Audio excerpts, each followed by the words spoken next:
finished First Maccabees last time. We are moving on to Second Maccabees, um, only as a comparison. Two separate books, but basically addressing the same historical era and period, coming at it from two different ways. And so there are some different things in it, if you will. It's the same idea as the Gospels, four different Gospels, covering the same person, the same area, but coming at it from different perspectives. There's a few more things here that we saw lots of things that pertain to Jesus last time. In First Maccabees, there's a few more things here that pertain to us and how things may be developed in Christianity as well, that were drawn from Judaism. So a couple of things before we begin. What he's trying to get on. As opposed to First Maccabees, it was written in Hebrew by a Palestinian Jew. This one is written in Greek by a non-Palestinian Jew, named Jason of Cyrene. And either he wrote the book itself, or he wrote a larger book, or 5 books, and later on editors condensed it, which is not an uncommon thing to have happen. So you'll see some allusions to that. But Jason of Cyrene is who it's typically credited with, whether it was him who did that or later editors that did that. The emphasis of this is less on the Maccabean family, the Hasmonean dynasty, and more on the direct intervention of God. Again, coming at it from a different perspective, much like the Gospels come at it from, either a Jewish background or a Greek background, similar sort of thing that we have with Second Maccabees. So we'll read through the first chapter here and talk about a couple of things. Anybody here want to read? I will. The Jewish brothers in Jerusalem and the land of Judea, to their Jewish brothers in Egypt, greetings and good peace. May God do good to you, and may he remember his covenant with Abraham, Isaac, and Jacob, his faithful servants. May he give all of you a heart to worship him and do his will with a strong heart and willing soul. May he open your heart to his law and his commandments, and may he bring you peace. May he hear your prayers and be reconciled to you. May he not forsake you in an evil time. We are now praying for you here. In the 169th year, in the reign of Demetrius, we Jews wrote to you at the culminating point of the affliction that came upon us in those years, from the time Jason and his followers revolted against the Holy Land and kingdom, and burned the gate and shed innocent blood. We prayed to the Lord, and we were heard. So we offered sacrifice and fine flour, lit the lamps, and set out the loaves. Now then, celebrate the Feast of Tabernacles in the month of Kislev in the 188th year. Those in Jerusalem and in Judea and the Senate and Judas, to Aristobulus, who is from the family of the anointed priest and is the teacher of Ptolemy the king, and to the Jews who are in Egypt, greetings and good health. Since we were saved by God from great dangers, we thank him abundantly, as those drawn up in battle order against a king, for he drove out those who fought against the holy city. And when Antiochus, their leader, reached Persia with a force around him that seemed irresistible, they were cut to pieces in the temple of Nanea through a deception employed by the priests of Nanea. For Antiochus, together with his friends, arrived at the temple to marry her, for the sake of obtaining most of the treasures as a dowry. When the priests of the temple of Nanea set out the treasures, and Antiochus with a few men had come inside the enclosed wall of the sacred precinct, they closed the temple as soon as he entered it. Then they opened the secret door of the ceiling and threw stones. They struck down the governor and his men, dismembered them, and took their heads and threw them to the people outside. Blessed in every way be our God, who delivered up the ungodly men. Since on the 25th day of Kislev we will celebrate the purification of the temple, we thought it needful to notify you that we might also celebrate the Feast of Tabernacles and the Feast of the Fire, when Nehemiah, who built the temple and the altar, offered sacrifices. For when our fathers led captive to Persia, the pious priests of that time took some of the fire off the altar and hid it secretly in the hollow of a dry well, where they sealed it, so the place would be unknown to anyone. But after enough years had passed, when it pleased God, Nehemiah was sent away by the king of Persia, and he appointed the descendants of the priests who hid the fire to get it. When they reported to us that they had not found the fire, but rather a thick liquid, he commanded them to dip it out and bring it. And when the things of the sacrifices were brought to be offered, Nehemiah told the priests to sprinkle the liquid on the wood and the things laid upon it. When this was done, and some time had elapsed, and the sun, which had been clouded over, shone forth, a great fire flared up, causing everyone to marvel. While the sacrifice was being consumed, the priests and every one offered prayer. Jonathan led, and all the rest responded, as did Nehemiah. The prayer was offered as follows. O Lord, Lord God, creator of all things, fearful, mighty, righteous, and merciful, the only King and good one, you only are bountiful, alone righteous, almighty, and eternal. You save Israel from every evil, and you choose our fathers and sanctify them. Accept this sacrifice on behalf of all your people Israel, and protect your portion and sanctify it. Gather our scattered people, free those enslaved among the Gentiles, look upon the rejected and despised, and make the Gentiles know that you are our God. Torment the oppressors and those insolent with arrogance. Plant your people in your holy place, as Moses said. Then the priests sang hymns, and when the things of the sacrifice were consumed, Nehemiah ordered that the remaining liquid should be poured upon large stones. When this was done, a flame flared up, but when a light from the altar shone in turn, the flame went out. Now when this became known, the matter was reported to the king of the Persians. He was told that in the place where the exiled priests had hidden the fire, the liquid had appeared from which Nehemiah and his men purified the sacrifice. So the king investigated the matter and closed the place and made it sacred. Then the king exchanged many excellent gifts with those he favored. Nehemiah and his men called this Nephthah, which means purification, but by most people it is called Nephthah. Okay, very good. All right, a couple of comments on that. Obviously, again, we're talking about the Feast of Tabernacles, Hanukkah, two letters about Hanukkah. So these are two, it opens with two letters that go to from Jerusalem to the brethren in Egypt, and kind of instruct them on what's going on. So again, Hanukkah, the Feast of Tabernacles, familiar to us from last time. The next part about Nanea, the pagan temple there. So this is sort of it's interesting because it reminds me. Hold on a second. I need to switch my okay, internet to right. It reminds me of the Potsy conspiracy. Does anybody know the Potsy conspiracy? I get to tell a story. The Potsy conspiracy was a family in Florence, Italy, that was a rival of the Medicis. And so the Medicis, who owned Florence and basically owned Italy and the papacy, the Pope of Rome at the time was not very happy with the Medicis. And so, not officially, but he kind of, when the Pazis came and said, can we kill the Medicis? Lawrence, who was at the time the head of the Medici family, and Giuliana, his brother, he said, well, I can't condone violence, but, if somebody did do that, it would benefit the Pope in Rome quite a bit in the Catholic Church. So whatever happens, happens, sort of thing. So it's Easter Sunday. It was 1478, April 26, 1478, Easter Sunday. Lawrence and Giuliano go to Mass, and they're both there.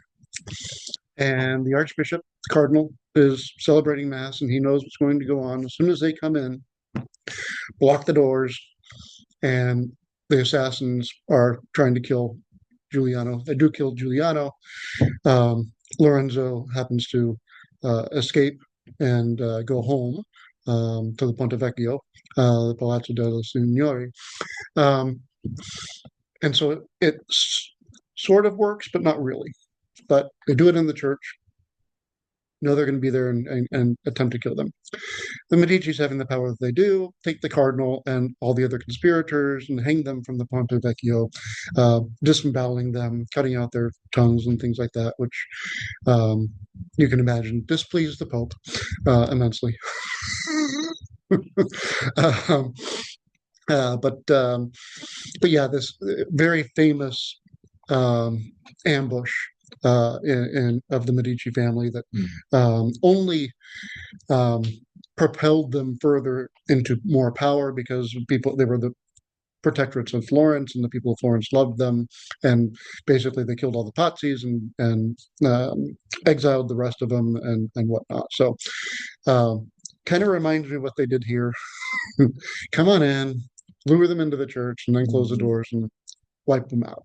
So funny stories, but the people that survived were the good guys, the ones that killed everybody else. Yeah. Were they the good guys? In this case, you need like a playbook here.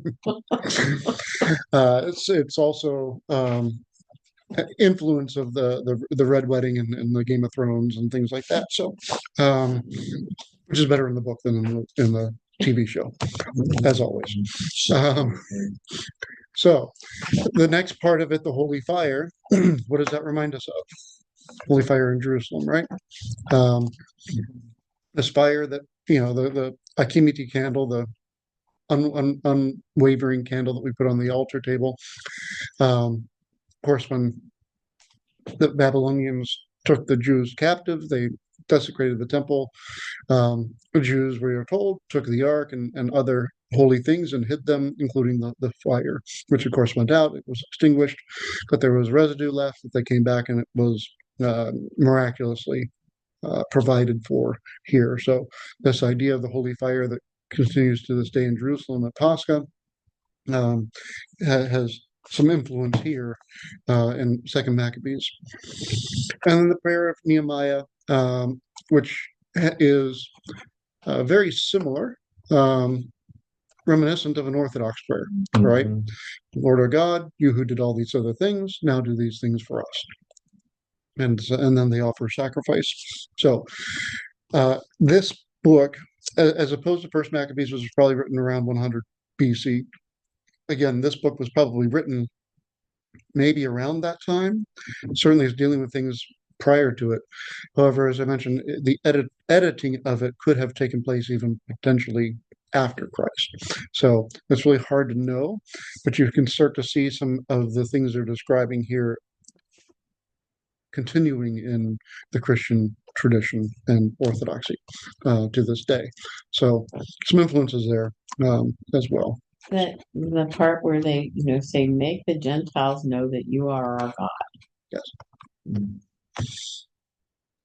Yeah, because remember again, in the first book, we're hearing the history. This one is, I guess, assuming you know the history, and so the intention is to now that we've established our kingdom, we need to understand that you're our God. And again, monotheism, Judaism was the only monotheistic religion at the time. Every other one would have been just fine. That's why St. Paul could speak to the Athenians and say, all these gods, let me tell you about one more, this unknown God that you have here. Because, the unknown God was there because, just in case you miss one, and this God comes in and says, you do not worship me, you say, we just didn't know it was you. So, yeah, monotheism would have been very strange. And so, again, societies would not have had a problem. A lot of Hindu people have no problem coming to a Christian church because Jesus, sure, he can be a God, not a problem. So that's not the issue. The issue would have been, okay, you worship one God, What about all the others? It would have been very foreign. They would not have understood. So to make them know that you are our God is identifying that this is monotheism, not polytheism. So, And they also say you're the only king. right. Now But they had a king. well, they're learning. They're learning. They're learning from their mistakes. Which leads to, again, this is why I say there may be some influence of this after Christ, because we have a king too. One, and he's been the same king for the past 2,000 years. So, and his Maybe we should take his picture to the No Kings.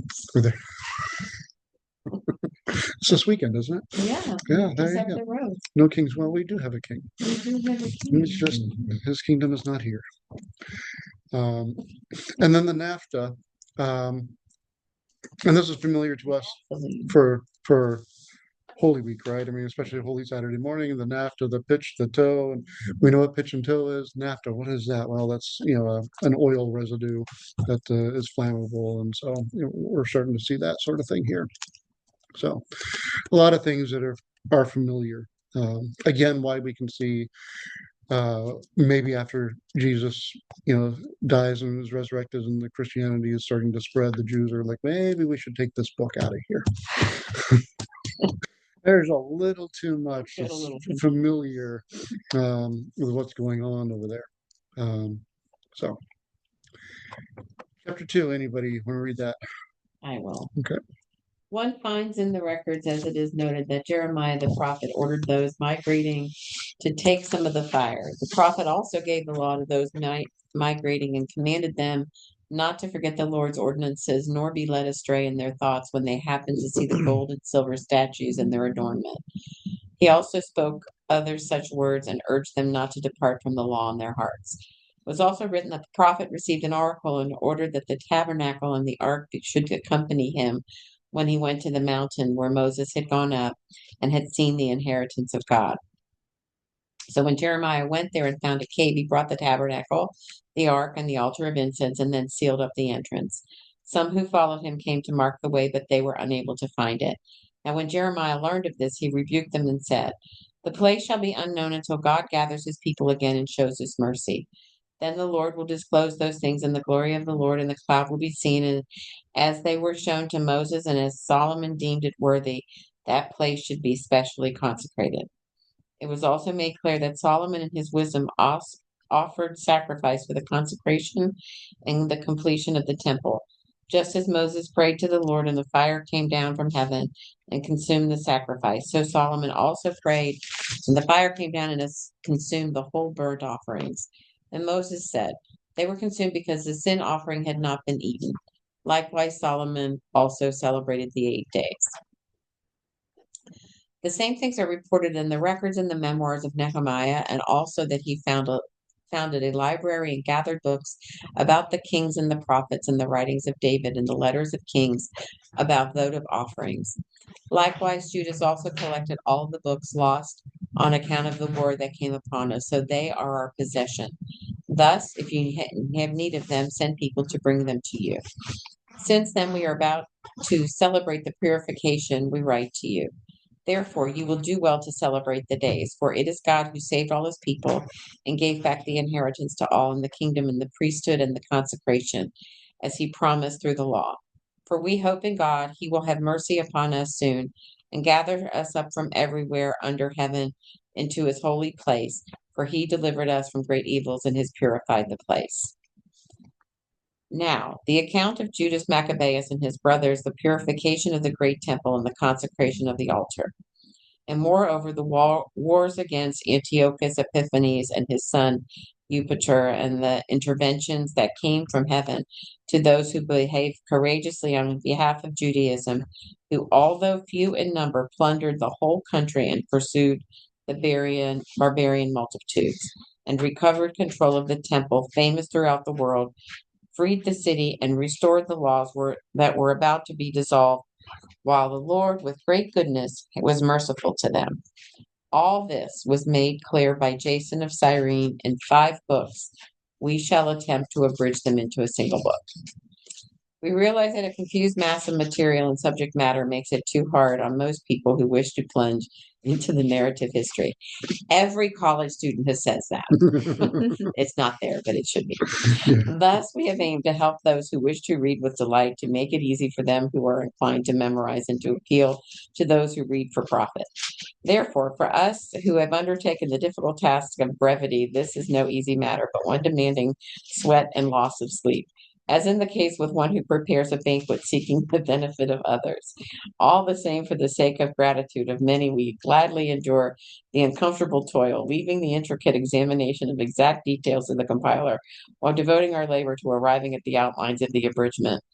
Just as the architect of a new house must be concerned with the whole construction, while the one who decorates it and paints it needs to consider only what is suitable for its adornment, so it seems to me is the case with us. It is fitting for the originator of a history to enter into a thorough discussion of words and be inquisitive about every detail.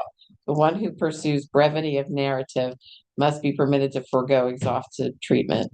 Therefore, hereon, let us begin our narrative, adding only so much to what has already been said, for it is foolish to lengthen the preface of a history, but cut short the history itself. That whole section is hysterical because you're saying, make it short, but we're going to give you this long story about us, and don't fall asleep when we're talking to you. Yes. Which so now you see why I say Jason of Cyrene is given credit for this, whether or not he compiled his 5 books and then realized no one's going to read this. let me summarize. These are the cliff notes. Or afterwards, all the college students got together and said, "This is ridiculous." This is no way we're going to memorize all this stuff. You better tell us a good story so we can tell the story again. And certainly this was not written chronologically this way. At some point they went back and inserted this part in, but I think his mother said, you need to tell them who you are, that you're writing the story for them. yes. Yes, Mom. Happy to. Yes. Yeah. So I started thinking it's like Monty Python. yes. Exactly. So we Sorry for you that are on the computer, but this just tickled me to read that. yes, it was funny. It was funny. Yes, as Jeannie says, Paul stood in Athens not to introduce a foreign deity, but to restore memory, declaring that the God whom they honored, whom they honored as unknown, was the one in whom we live and whom we have our being. He spoke in Greek because the Spirit chose Greek as a vessel of truth. This is why the New Testament is not in Hebrew or Latin. The same flame preserved in the Septuagint continued through the apostles. Greek was a language of memory. Yes, very much so. And They would memorize the Iliad, the Odyssey, all the. oh yeah, it was memorized, and yeah, I mean. Do you mean to tell me that First Maccabees was considered the abbreviated form of the story? Well, that's No. what they just got done telling you here. Yeah. First Maccabees is the abbreviated. Yeah. No. No, They're no. telling you that this This one. second The Maccabees second is they 5 more books, and the Jason of Cyrene, not the same from Oh Brother Where Art Thou, but correct. writes this long paragraph of why he's going to make this short. Yes. We're going to elongate this letter. It just made me giggle, Michael, because I was reading it and it's like, this is ridiculous. That's short. All right. We're gonna write this long introduction just to catch you. It is a very Greek thing to do, to elongate something that you're going to. I mean, You think? Archbishop Demetrius it was very well known in his speeches to 30 minutes into it say, and now I must conclude. And then 45 minutes later, he actually does conclude. Let me make a short story long. So it starts that this little section in the second chapter Author's introduction. Yeah. Let me tell you who I am and why I'm doing this. I'm going to make it short, but it's going to take a good long while to tell you to do it. That That's I'm going to almost do like it. someone who's like, "Oh, we're going to the dismissal section of the Divine Liturgy," and you think it's like, another 2 minutes. No, No, 20 no. minutes later. It's all 20 minutes later. It's like Well, 20:25-ish. and if you're We're if still you're leaving. if you're really lucky, we'll throw a memorial in there. Oh, memorial, baptism, and a churchy. It's like, Exactly. wow. And on Pentecost, Right. But some of the thing, like you say, who knows when this was really edited? Because I mean, they even tell you where the library is. If you need books, let somebody know, and they'll come carry them to you. yes, But they, it's sort of like you go out and you see these statues, so don't get jealous. Don't let it pull you away from your faith and do all of that. So what's the whole purpose about Jeremiah and bringing that up? That he brought everything up. He closed himself in a cave, and then they tried to find him. And he said, "You're not supposed to come find me." so Jeremiah, this was at the time of Babylonian captivity in the 6th century BC, and so they hid all the holy things, and because they were under occupation, you're not supposed to find me until the time that Israel is restored. Mm. And so this is what this is saying is, now that Israel has been restored, these holy things can be brought out again. And so the holy fire, the ark, all these sorts of things are now being restored back to Jerusalem after roughly 400 years. So what happened with the ark after that, we don't know. But, well, it's in Ethiopia, if you believe the Ethiopian church. So the Ark of the Covenant is there, but They refuse to let it come out. Let it out. only one monk can see it, and he serves it till the day he dies, and then the next monk goes in there. Isn't it that they're notorious for great eyesight going in? They go blind. Yeah. Well, it's just like Noah's Ark is on Mount Ararat, according to the No, it's in Armenians. Kentucky. This is true. I have been to that one. And it got damaged by the water. Funny that. um, so yeah, these are the things that, and then they mentioned Solomon because again, um, now that they're consecrating things again and blessing things as did Solomon, the 8 days is Hanukkah, all those references there, and the memoirs of Nehemiah and all the texts, as you mentioned, all those sorts of things, and then the author's introduction, which we've elaborated upon a little bit, but ultimately, when the temple was destroyed, the holy things were hidden, but God does not abandon his people, and he restores the people and the land of promise, as it were. And this is relevant to today's times as well, as we see history in modern times. Uh, so, all right. So, chapter 3. Come on, Ted, read I'll read. it. Okay. When the holy city was inhabited in complete peace because the laws were very well observed on account of the godliness of the high priest Onias and his hatred of wickedness. It happened that the kings themselves honored the place and glorified the temple with very magnificent gifts. Even Seleucus, the king of Asia, provided revenue at his own expense for all the services of the sacrifices. But a certain Simon from the tribe of Benjamin, who had been made protector of the temple, was at variance with the high priest about the administration of the city market. Thus, when he could not prevail over Onias, he went to Apollonius, son of Tarsus, who at that time was governor of Coelesyria and Phoenicia. He reported to him that the untold wealth in the temple treasury at Jerusalem, so much that the funds could not be counted. Furthermore, they did not belong to the account of the sacrifices, and it was possible they could fall under the authority of the king. When Apollonius met the king, he informed him about the money that was disclosed to him. So the king chose Heliodorus, who was over his affairs, and sent him with orders to remove the aforesaid money.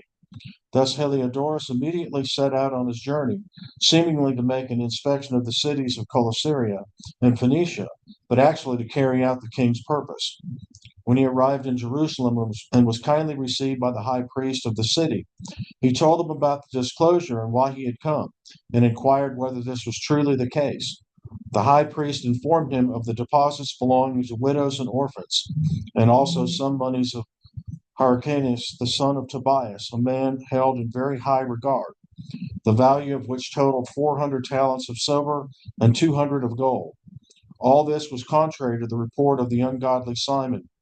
He also told Heliodorus that it was altogether impossible to wrong those who trusted in the holiness of the place and the dignity and the inviolability of the temple honored throughout all the world. But because of the king's orders, Heliodorus said their money must by all means be taken to the king's treasury. So he set a day to go in and direct the inspection of these funds. There was no little anguish throughout the whole city. The priests prostrated themselves before the altar in their priestly garments and appealed to heaven, to him who gave the law concerning deposits, to keep them safe for those who deposited them. To see the appearance of the high priest was to be wounded at heart, for his face and the change of his color revealed the anguish in his soul. For alarm and a trembling of body had come upon the man, through which the pain in his heart became evident to those who saw him. People also rushed out of their houses in crowds to make a public supplication, because the place was about to be brought into contempt. Women girded with sackcloth beneath their breasts amassed in the streets. Some of the virgins who were kept inside ran together to the gates, some to the walls, and others peeked out the windows. All stretched out their hands to heaven and made entreaty. There was something pitiable in the prostrations of the entire populace and in the anxiety and great anguish of the high priest. So they called upon the Almighty Lord to keep safe and to secure what had been entrusted for those who had placed them in trust. But Heliodorus continued with what had been decided. So when he arrived at the treasury with his bodyguard, the Lord of spirits and all authority was already present. He caused such a great manifestation that all who dared to accompany him were panic-stricken at God's power. They turned about and fled in feebleness and terror. For a certain horse appeared to them having a fearful rider. It was arrayed with a very beautiful pack saddle, and it rushed furiously at Heliodorus and struck at him with its front hoofs. He who sat thereon was seen wearing a full armor of gold. Two other young men also appeared to him remarkable in bodily strength, very beautiful in grandeur and illustrious in dress. They stood on each side of him and pummeled him continually, inflicting him with many wounds. Suddenly Heliodorus fell to the ground, and a deep darkness overcame him. His men then picked him up and put him on a stretcher and carried him away. This man, who had just entered the treasury with a great retinue and all his bodyguard, but now was not able to help himself. So they came to know, and it was clearly proven to be the almighty power of God. He was speechless because of the divine visitation, being thrown on the ground, deprived of all hope of recovery. The people blessed the Lord, who acted marvelously for his own place. Temple, which a little while earlier had been full of fear and trouble, was now filled with joy and gladness, because the Almighty Lord had appeared. Certain friends of Heliodorus quickly entreated Onias, the high priest, to call upon the Most High to grant life to him, who was lying there, about at his last breath. So the high priest, suspecting the king might think some foul play was perpetrated by the Jews regarding Heliodorus, offered sacrifice for his recovery. While the high priest was making the offering of atonement, the same young men again appeared to Heliodorus, dressed in the same apparel. They stood and said, "Be very grateful to Onias the high priest, for on his account the Lord has granted you your life. Now, since you were punished by heaven, report to all men the majestic power of God." Then, having said this, they became invisible. Then Heliodorus offered sacrifice to the Lord and made very great vows to him who had spared his life. So after he gladly received Onias, he returned with his forces to the king. Then he bore testimony to all